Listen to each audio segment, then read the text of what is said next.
April 23, 1967, 3:35 a.m. Moscow time, Baikonur Cosmodrome, Kazakhstan. Colonel Vladimir Komarov walked across the tarmac towards Soyuz 1, the spacecraft that would kill him in less than 24 hours. He knew it. The engineers knew it. His best friend, Yuri Gagarin, knew it. And they launched him anyway. Behind him, Gagarin stood on the observation platform, watching his friend approach certain death. Gagarin had tried everything to stop this launch, written reports, demanded inspections, even volunteered to take Komarov's place, hoping the Soviet leadership wouldn't risk killing the first man in space. Nothing worked. Someone was flying today. Komarov climbed into the capsule. The hatch sealed. At 3:35 a.m., Soyuz 1 lifted off into darkness. 18 hours later, Soviet mission control listened in horror as Komarov screamed at them during re-entry. The parachutes had failed. He was falling. An American listening post in Turkey intercepted his final transmissions, cursing, crying, saying goodbye to his wife, then silence. This is the story of the man who flew a broken spacecraft to save his friend, and how the space race killed one of the Soviet Union's greatest heroes. The space race in 1967 had become desperation. The Americans were closing in. The Soviets needed a spectacular achievement before the Americans reached the moon. The plan was ambitious. 2 Soyuz spacecraft would launch within 24 hours. They would dock in orbit, the first ever crewed orbital docking. Cosmonauts would spacewalk between vehicles. It would be a triumph of Soviet engineering, broadcast worldwide as proof that communism could conquer space. But the Soyuz spacecraft wasn't ready. Engineers had identified 203 structural problems, 203 documented flaws. The flight control system was unreliable. The parachute mechanism was untested. The heat shield had gaps. The solar panels wouldn't deploy properly in vacuum testing. The attitude control thrusters leaked. The radio system was temperamental. Yuri Gagarin co-signed a report detailing these failures. The 10-page document concluded that launching Soyuz in its current state would be criminally negligent. The report went to Leonid Brezhnev himself. Brezhnev's response was clear. The launch would proceed as scheduled. May Day was approaching. He wanted a space spectacular to announce during celebrations. The cosmonauts would fly. That was an order. Who would pilot the doomed mission? Gagarin was the obvious choice, but too valuable to risk. They needed someone expendable, someone skilled enough to have a chance, but not so famous that their death would damage Soviet prestige. They chose Vladimir Komarov, 40 years old, experienced, reliable. His backup was Yuri Gagarin. This created an impossible situation. If Komarov refused to fly, Gagarin would take his place. Komarov understood immediately. If he backed out, he would be killing his best friend. Gagarin tried desperately to stop it. He demanded to replace Komarov, arguing that as backup pilot, it was his right. He knew they wouldn't risk killing the first man in space. The officials refused. Komarov would fly. Gagarin would remain on the ground. In the days before launch, Komarov spoke with journalist Yaroslav Golovanov. "I'm not going to make it back from this flight," Komarov told him. "The spacecraft is poorly designed. Too many problems. If I refuse, they'll send Yuri. He'll die instead of me. I can't let that happen." Komarov requested one thing: an open-casket funeral. If the Soviet leadership was going to kill him to meet a political deadline, he wanted his mangled body displayed in Red Square for the Politburo to see what their decisions cost. The launch proceeded despite worsening technical concerns.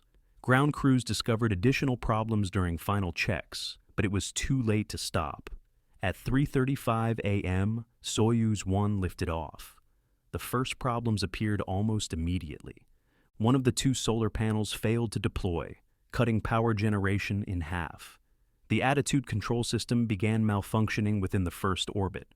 Soyuz 1 was tumbling, unable to maintain stable orientation. The radio system was cutting in and out. Komarov worked methodically through the problems. He managed to stabilize the spacecraft using manual controls, fighting the tumbling motion, but each fix consumed precious fuel and power.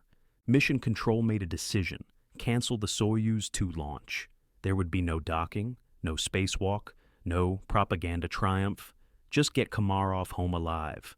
But even that was becoming uncertain. The spacecraft was barely controllable. Power reserves were dropping. The guidance system was disoriented, and they still had to attempt re-entry in a vehicle that had never worked properly.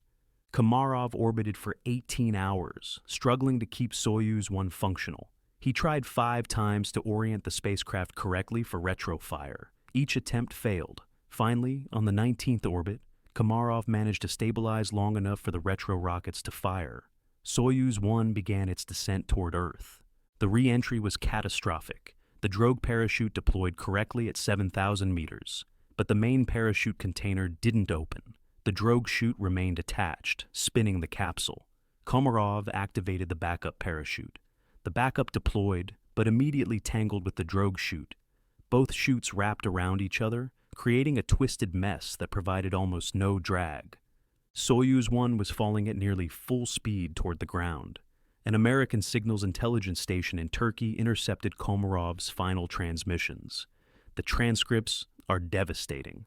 Komarov was screaming at Mission Control, cursing the engineers, the officials who had forced this launch. He knew he was going to die. He knew there was nothing anyone could do. Mission Control patched through a call to his wife, Valentina. The conversation lasted seconds before the signal cut out. Then silence. At 7:24 a.m., Soyuz 1 impacted the ground near Orenburg at over 140 kilometers per hour. The capsule struck with such force that it buried itself in the earth. The impact ruptured fuel tanks. Fire consumed the wreckage instantly. Recovery crews reached the site within an hour. There was almost nothing left. The capsule had been crushed to a fraction of its size. Komarov's body was incinerated. Forensic examination found only a few bone fragments and part of a heel bone, identified through medical records of an old fracture. Yuri Gagarin was among the first to reach the site. He stood at the edge of the crater, staring at the smoking remains. The man who had saved his life was gone. The Soviet government held a state funeral. His remains were cremated. The ashes were placed in an urn and interred in the Kremlin Wall necropolis, the highest honor for Soviet heroes. But there was no open casket. The Politburo had no intention of displaying the consequences of their decisions. The Soyuz program was grounded for 18 months. Engineers redesigned the spacecraft from the ground up, addressing the 203 known problems and discovering hundreds more. The next crewed Soyuz mission wouldn't fly until October 1968, but the delay likely saved lives. The redesigned Soyuz became one of the most reliable spacecraft ever built, still in use today. Yuri Gagarin never flew in space again. He returned to fighter pilot training, perhaps seeking the simplicity of flying jets after the bureaucratic nightmare that had killed his friend. On March 27, 1968, less than a year after Komarov's death, Gagarin died in a MiG-15 training accident. The circumstances remain disputed, but many believe he was devastated by Komarov's death and took unnecessary risks. He was 34 years old. The truth about Soyuz 1 remained classified for decades. The Soviet government maintained that Komarov died in an unfortunate accident. They didn't mention the 203 documented problems, the warnings from engineers, the pressure to launch despite known faults, the impossible choice Komarov faced. Not until the 1980s, during Glasnost, did Soviet engineers begin speaking openly. Yaroslav Golovanov published his interviews. Engineer reports were leaked. Documents emerged showing that everyone involved knew the mission was doomed. Komarov had died not because of unexpected technical failure, but because political pressure overruled engineering reality. The American signals intelligence intercepts from Turkey confirmed what Soviet sources revealed. American analysts listening to Soviet communications had heard the panic in Mission Control. They heard him screaming. Some reports claim they heard him crying, saying goodbye to his family. The exact transcripts remain partially classified, but enough has been released to confirm the horror of those final minutes. Today, Vladimir Komarov is remembered as a hero who saved his friend's life at the cost of his own, a pilot who flew a broken spacecraft because refusing meant killing someone he loved, A man who understood the Soviet system well enough to know that someone was flying that day, and chose to be the one who died. The space race killed many people. American astronauts died in the Apollo 1 fire. Soviet cosmonauts died in decompression accidents. But Komarov's death was different. It wasn't an unexpected tragedy.